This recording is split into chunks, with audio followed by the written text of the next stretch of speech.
Abosede Adeniwadremi. We are staying with the trial of Nnamdi Kanu at the Federal High Court in Abuja, where the lead counsel has clarified that he was not denied access at the DSS facility. At the resumed sitting before Justice James Omotosho, Kanu Agabi SAN explained that the post made by Aloy Jimako, a member of his team, on social media, suggesting that he was not allowed to see Nnamdi Kanu, was misleading.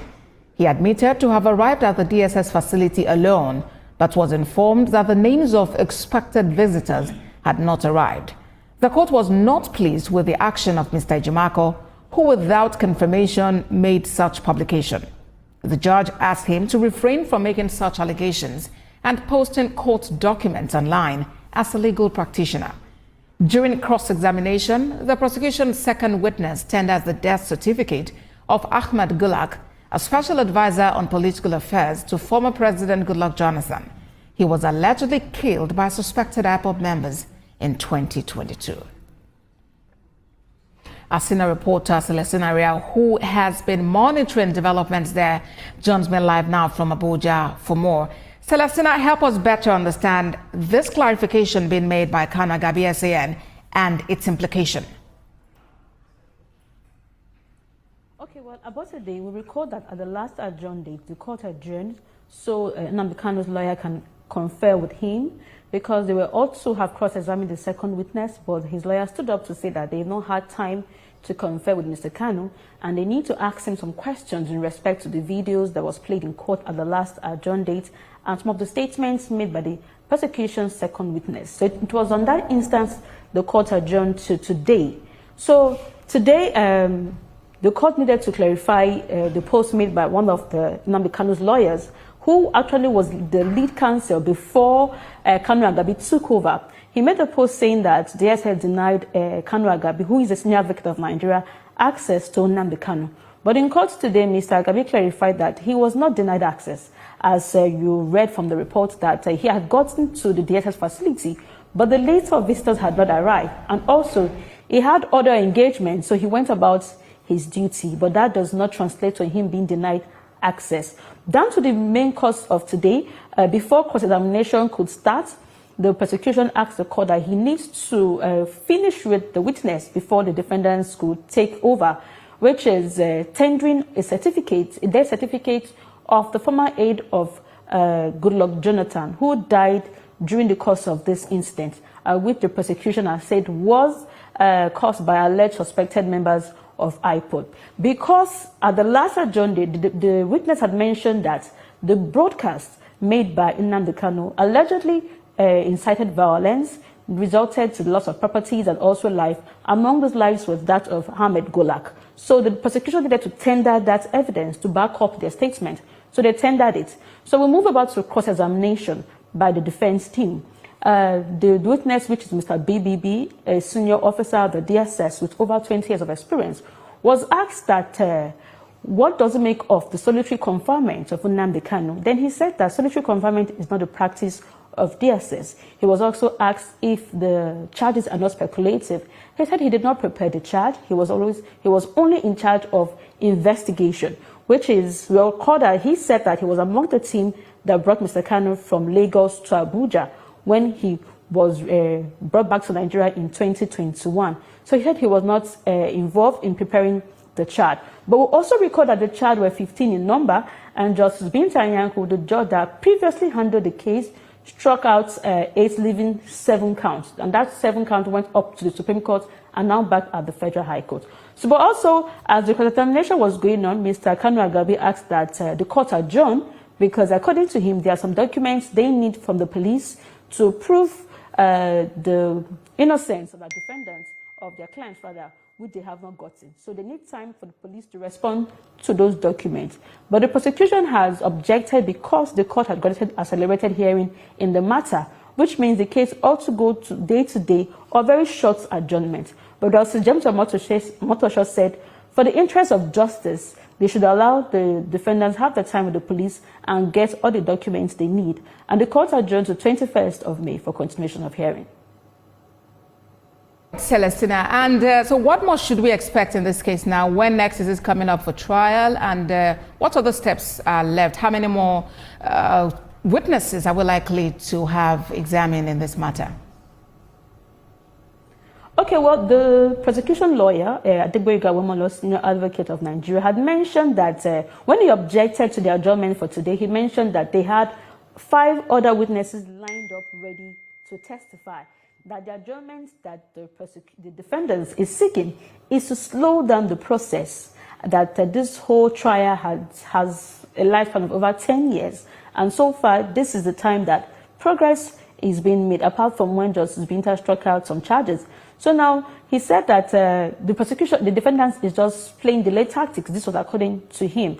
But the court said they should allow them and adjourn to 21st. So 21st of May, will be back in the court, and the defense team will have the opportunity of cross-examining the prosecution's second witness, who is the DSS officer. I believe they will ask him questions in respect to the video, but they posed a question to him today, which is the interview they conducted with Nnamdi Kanu when he was back in Nigeria in 2021, that the interview was not complete, and also the interviewer's face was not shown, just his voice. But the witness said that that is the practice of the DSS, that the only person seen on camera will be the people being interviewed and not the interviewer. And we also recall that the prosecution had tendered certificates of compliance of these recordings that they had submitted and were admitted in court as exhibit. But so far so good. The defendants, as at that time, said they would not object, that they objected rather, but they will give the reasons for objecting to that admissibility of those documents at a later date. So feel maybe it will come up during the cross-examination. So 21st of May, we'll get to know more. Okay, first of all, I want to actually handle some issues on this whole Gulak matter. Why is the zoo government now holding the death of Gulak? Why are they calling Nnamdi Kanu? Why are they linking it with Nnamdi Kanu and the IPOB? I don't understand. Like, I don't understand. Gulak death was plainly and clearly a political issue. It was politically tied. It's a simple thing. We've seen a lot of government officials who have been their death actually have been linked with politics. It was a political death. Please, the zoo government should stop this rubbish. They should. If you want to indict someone, please bring up allegation that is authentic, not all these things. And they are not even sure about the one to come with. Today they are bringing Gulak. Tomorrow they are saying NSAS. Next tomorrow they are bringing another one. They can't even hold on to one. That is pure rubbish. They should come up with something even more clearer. Gulak's death was political, and I just wish that the documents that Kanu Agabi and the legal team of Nnamdi Kanu wants to collect from the police is something that has to do with this. It is pure political. I might not really have the evidences to prove this, but I am assured that it is pure political, because prior to then, we already having one or two issues concerning the Gulak. That was during the time of Buhari now. So this whole thing that they are trying to pin on Nnamdi Kanu, no, let them carry out the whole death of politicians and other people, hierarchy people that happened in Biafran land. Let them target to IPOB and Nnamdi Kanu. It's better now. It is actually better. Gulak died on his way to airport. I still remember vividly how it happened. He was shot by gunmen, and Gulak traveled without security. I guess that was how the whole thing happened. But his death was political, pure political. It's as simple as that. Now, there is now clarity on that, DSS restricting Kanu Agabi. One thing I think I love about Kanu Agabi is the fact that he tries as much as possible to run away from the media. And it's good. And it's for his own sanity. It's good. I remember one of the interviews, I posted it here on my channel. If you check the last court hearing, you will see the video of one of the counsel, senior lawyers, handling Nnamdi Kanu's case when he was, taking interview. At some point, Kanu Agabi told him, it's okay. People should stop asking him questions. Let's go. He's trying to do everything possible to avoid, media speculations and misleading, story that can actually affect the court hearing of Nnamdi Kanu. And it is very, very, very valid. So this Nnamdi Kanu's case has actually entered a critical point. Now, it was majorly adjourned because Kanu Agabi wanted to get more information, more documents, in order to defend Nnamdi Kanu further. The zoo government are trying to, play a hanky-panky game. I'm not even going to talk about the issue of the so-called witness BBB. And it's so shameful that a senior officer of the DSS that have stayed with the DSS for over 20 years, 20 freaking years, is coming out to be so shallow in thinking. Not just that, you're trying to defend what is not defendable. You're trying to lie.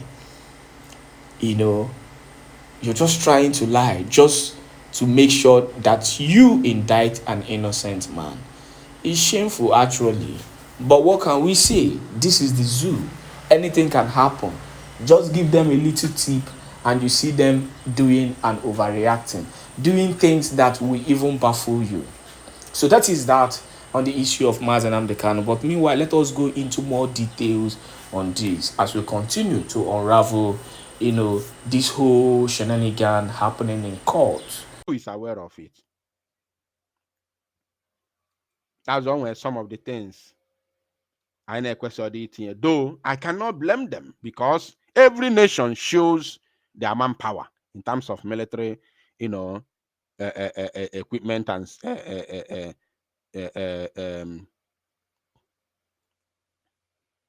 military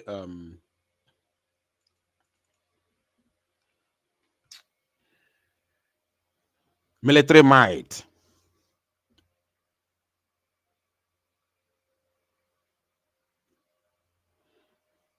Every nation of the world.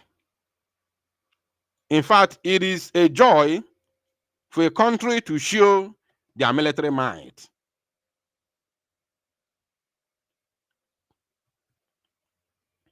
And their sophistication.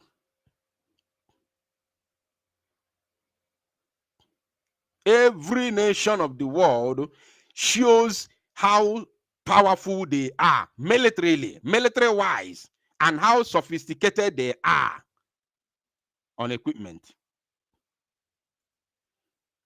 So our own, show of force. Thank you, Chidubem. Show of force. Every nation does it. So I cannot blame our army that showcased what we are capable of. Isinku Banyana area, the same thing with AK-47 from scratch to the end. Now we they build them.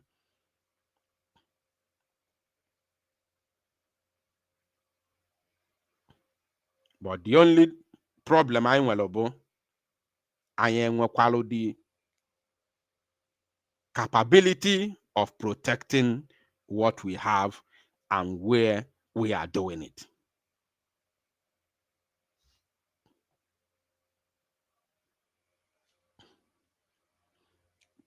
Do we have the capability?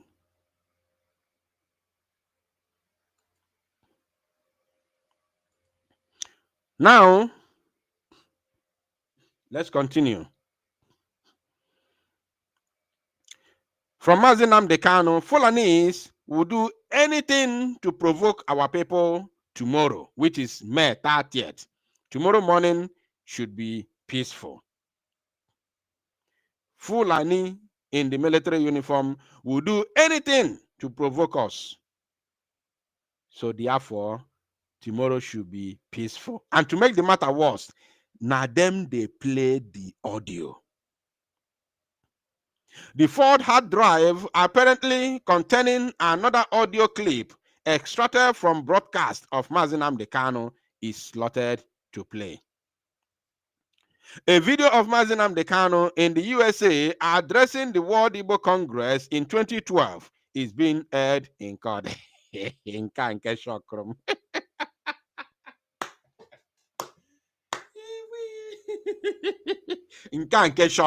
And they called it an evidence.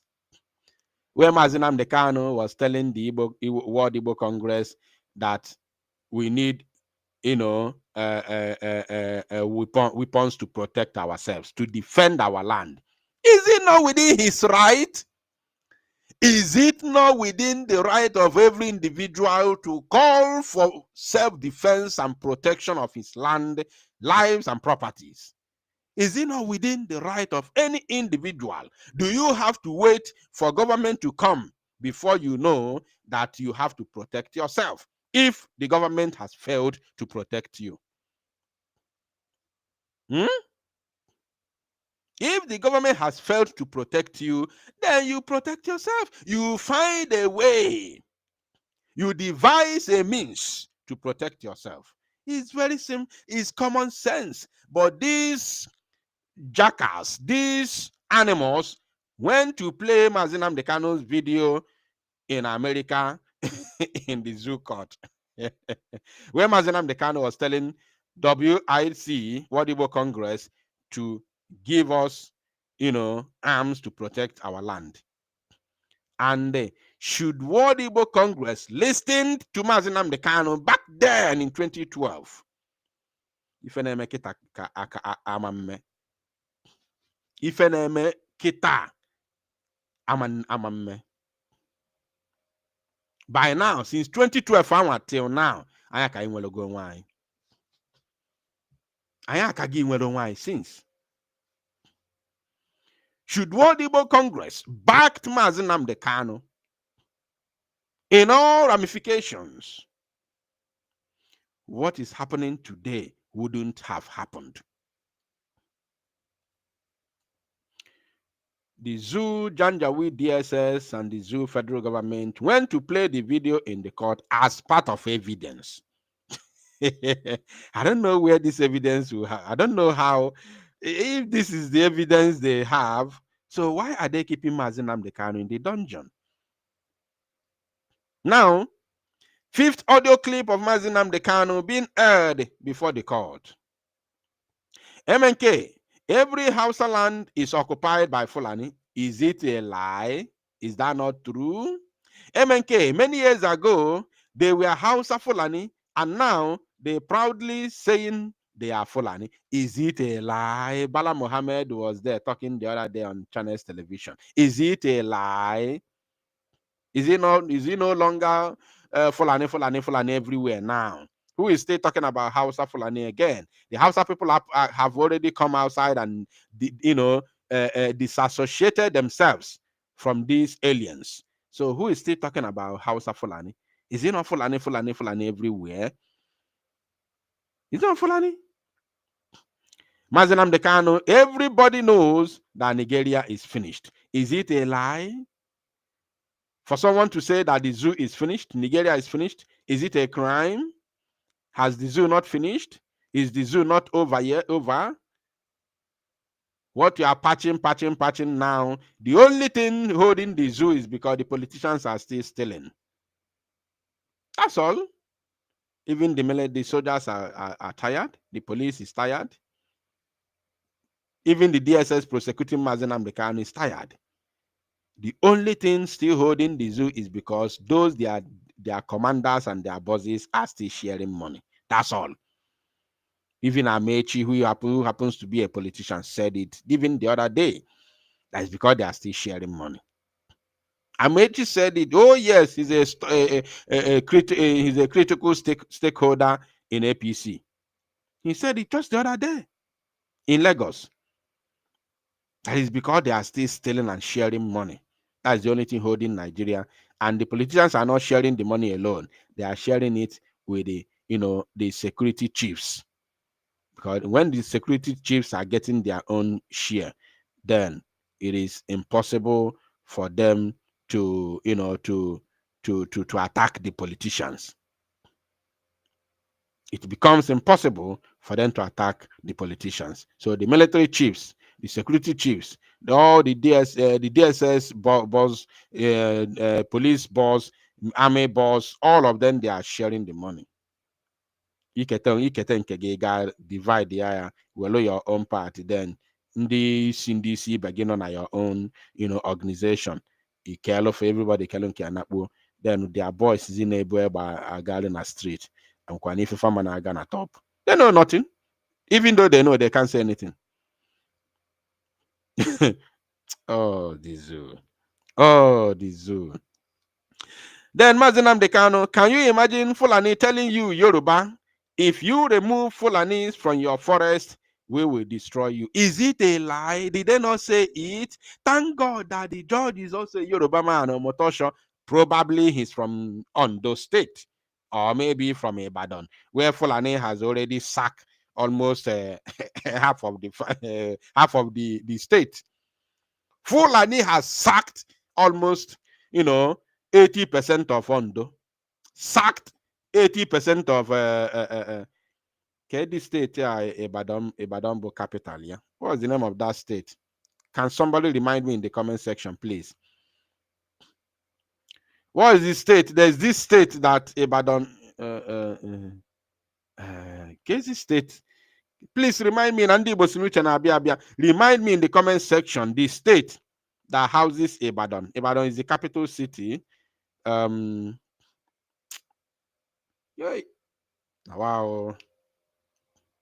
Okay, well, for now, I don't know much about the, anything that has to do with zoo. I don't think about it. I only think about Biafra. The zoo is making me mad. The zoo is making me mad. Nigeria makes me crazy. Oyo, is it Oyo? No. Is it Oyo? Oyo, Ibadan. Yeah, thank you. I remember we read it when we were in nursery and primary school. Oyo, Ibadan, Oganwa. I think it was it 21 states and capital, or 30? No, 30 states and capital. Imo, Owerri, Anambra, Enu. Okay, we're for again, Tolu. 30 states and capital. Imo, Owerri, Anambra, Enugu, Kwara, Ilorin, Ogun, Abeokuta, Ondo, Akure, Lagos State, Ikeja, Benue, Makurdi, Oyo, Ibadan. Oyo, Ibadan, yes. You see? Check is your Ghana go. Check your Ghana go you too. Somebody said Ilori. Ilori is the capital of Kwara State. Is Oyo State, Oyo, Ibadan. You see, many Gen Zs don't know. If Anglo now, many Gen Zs are mad about it. They don't know about it. Oh my God. So I don't know. I hope and I pray. I don't know where Omotosho. Maybe I will check it. I don't know where James Omotosho came from. I hope he's from Oyo or Ondo, because these two states are already taken. I'm telling you, they are just passing through the same thing that Middle Belt are passing through. They're taking. They are. Oh yes, they are taking. Are you talking about Kwara State? Kwara has been taken many years ago, before we were born. And in Cape Azua now, there is another terrorist organization that Fulani in Kwara State have formed, called Lakurawa. No, not Lakurawa. Lakurawa is in Sokoto. This one they call it Mamuda. Yes, Mamuda. Mamuda in Kwara. They are functioning in Kwara now, causing havoc in the Yoruba community, not in the Fulani community in Kwara. In Yoruba community, they are causing havoc as I'm speaking to you now, raking villages, sacking them, unaliving them. They are causing havoc now in Kwara State, in the Yoruba community in Kwara State. I read that news the other day, not quite long ago. How many of you know what I'm talking about? You see, they are called Mamuda. Now, Nnamdi Kanu continued on that same broadcast. Bandits have never been condemned or proscribed, which is true. And DSS are the ones playing this audio. Now, more with Ife Nnamdi Kanu na-ekwu, and Justice Omotosho was listening in the court. Is it not true? Have they been tagged terrorist group? Rather, they call them bandits. Have they been proscribed? The answer is no. They are being called bandits. Now, MNK, Nnamdi Kanu, continued. Yorubas are quiet because of 2023 elections. Is it not true? The only thing that makes Nnamdi Kanu exceptional, or not one of the things that makes him exceptional, is because he doesn't hide his feelings. He doesn't hide mouth. No matter whose ox is being God, he will speak to you straight ahead. Chorima unable. Or Chorima unable. And I learned from him a lot. I learned a lot from him. Even though I have it from beginning of my life, but I learned a lot from him to add to the one I have.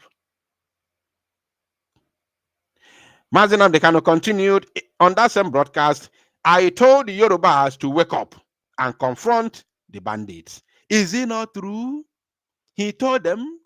Did they wake up? The answer is no. When they try to wake up with Amoteku, they use their own brother,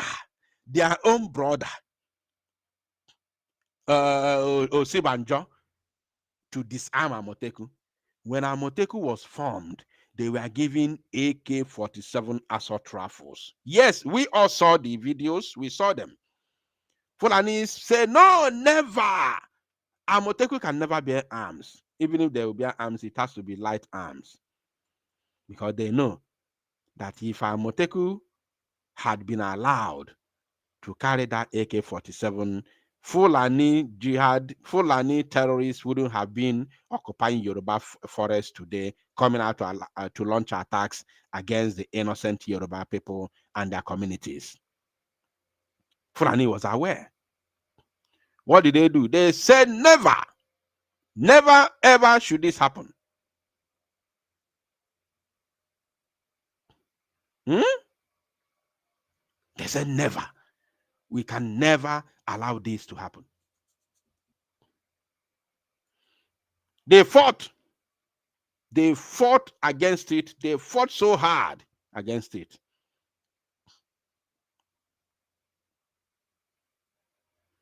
And they sent Osibanjo to call the governors. All the 6 governors traveled all the way from the southwest Yoruba land to Abuja. I was watching. They had that meeting, about 3 to 4 hours meeting.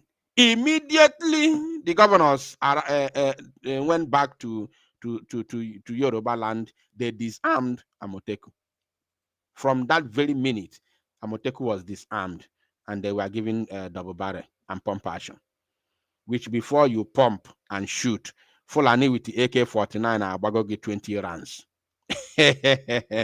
Before you buy a cock or shoot, he receive go 20 bullets. Ozubo. Chai! And thank God, Omotosho is a Yoruba man. Nnamdi Kanu continued, I told the Yorubas to wake up and confront the bandits. The longer you remain in one zoological republic of animal kingdom, Nigeria, the more they will destroy you. These are the words of Nnamdi Kanu. And he continued. He didn't end there. What are Fulani doing in our forest? He questioned. They say they are pastoralists, according to Bala Mohammed. They say they are pastoralists. Nnamdi Kanu continued. Everyone who lives in the north rents a house rather than living in the forest like the Fulanis, which is the truth. You are airing this in the courtroom, George Meziagini, whereas every single thing Nnamdi Kanu said here is all about truth. When he called the youth to self-defend themselves, it is within the right of everybody. Or who started the violence during the NSAS? Is it not Nigeria police? Is it not the army? Is it not the DSS? Who brought the jets and started, flying all over the air? Is it not Nigeria Air Force? Who started shooting people? Is it not Nigeria police? So if anybody who has a platform calls for self-defense, is it a crime? Does anybody have monopoly of violence? The answer is no. So Kedifana George there. The case now, Nnamdi Kanu continued on that same broadcast. He said, the headers take your lands, rape your wives. All you do is complain and do nothing. Is it not true? He said video post on social media. You people should come to our rescue. Government should, governor, please come to our rescue. Tinubu, you should come to our rescue. Is that not what is going on? Is there obonye kwezioku nke azua? I said the ebu. The same thing them when Biafra agitation. Ordina nwa pụta kwezioku. I say no kubu onwe ya. Jide aka ebu because you want me to bend and dance to your tone. And I said, never, never will I dance to your tone. I will remain as I am and watch you. Unless our people see the way I'm seeing it, you continue to rip them apart until their eyes will open.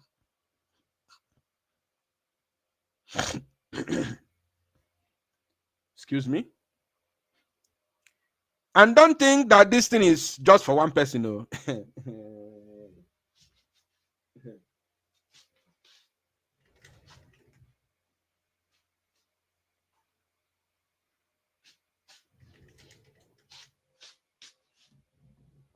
Don't think that this is for one person.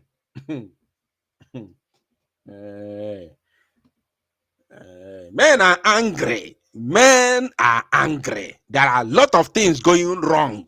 Many things happen. I am shouting on top of my voice. Men are angry. If you like, continue writing whatever you want to write in my comment section. Now you sabi. Until the eyes of our people opens. Mbawa. If we nwere nwa, aya enweta ya. If we go a, aya anu ya. Aya continue kwenu, aya bido kwenu bo go again. But the difference not there, it may not be now. Because those who are claiming to be this and that are not ready to do the needful. Okay, no, once in a while, I'm up me. Some boys, yotaga putame pasmaga. Macha, me fire. Because if you notice, Nagano, this is what is going on. Ah, no. Kabia Friday night, yare putakuoku. Edie boys are game pasmaga, say video, post to. Oh, this and that. No. You can't deceive me because you don't have the contact I have. You can't deceive me. And there is one thing we must know. One thing I want everybody to know is that the best way of defense is attack. This is one thing, so that you don't tell me anything. Don't show me any video because I know I see everything that is going on. Don't show me any video. Just have it in mind. Have it at the back of your mind that the best defense of attack the best way of defense is attack. Best way of defense is attack. If you think that we are fighting for this freedom by, allowing the zoo to come at us, then you are joking. I'm talking to all people involved, everyone involved.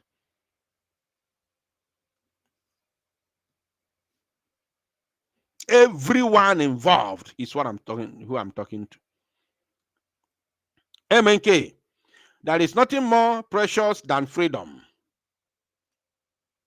There is nothing more precious than freedom. Nnamdi Kanu continued. In that same broadcast, Hope Uzodimma gave our land to the Fulani. Is it a lie? Nke bukwa crime again.